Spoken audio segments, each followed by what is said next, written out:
Good morning, it's Natalie Nee. As you can see by the marks on my forehead, I got up very early this morning, just before 4 a.m. Can you hear the music in the background? I'm in the hotel in Varanasi. My next to last, well, I leave Varanasi tomorrow to go to Nepal, but I got up at 4 this morning to go with my traveling companions to Kashi, which is downtown Varanasi, to watch the sunrise over the Ganges, and saw many people that went for the morning ritual, and was blessed by a holy man. I would tell you the name of what they're called, but I can't remember. But anyway, I got up at 4, got dressed, and got on the bus. I am downstairs in the lobby lounge of my hotel. So it's a very nice hotel. We spent a couple of hours walking through the streets of Varanasi down to the banks, climbed down very steep, kind of slippery steps to the banks of the Ganges, got on a boat, and went out into the Ganges to watch the sunrise. And then we each got a little cup with flowers and a candle in it, and we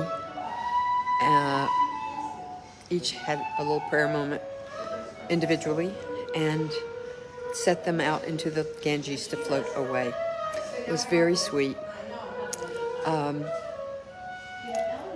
then we walked back through the streets of Kashi, downtown Varanasi, back to our bus. Last night was also very, very exciting because we also went to the Ganges last night to walk through the streets and then go through climb down to the banks of the river, got on another boat, and went out into the Ganges as it got dark and floated down to watch the cremation process.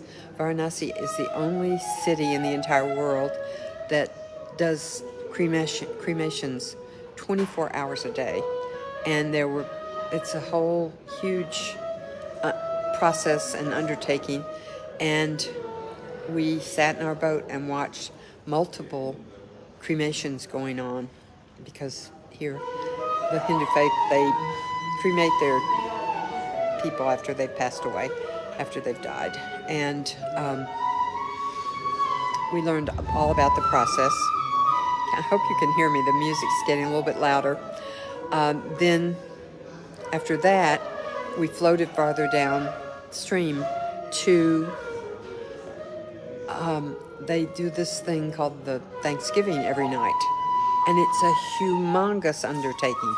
There were probably 5,000 people watching it, most of them in boats. We were jam-packed. I could reach out and touch people on the boats next to me. The boats were bumping each other, and and the ceremony was far away. We could hardly see it or hear it, but our guide explained it to us afterwards.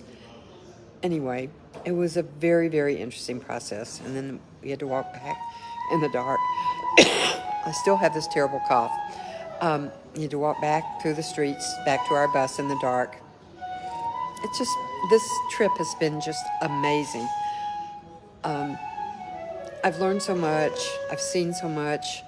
It's been just fabulous. The time has flown by.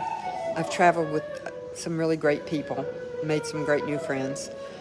I'm ready to come home, but I'm not coming home because I have another 6 days to spend in Nepal, which I wish I had planned differently, but it'll be wonderful, I'm sure. Anyway, that's it for this morning. Hopefully you could hear this. And I'll talk to you the next time, but signing out from Varanasi, India.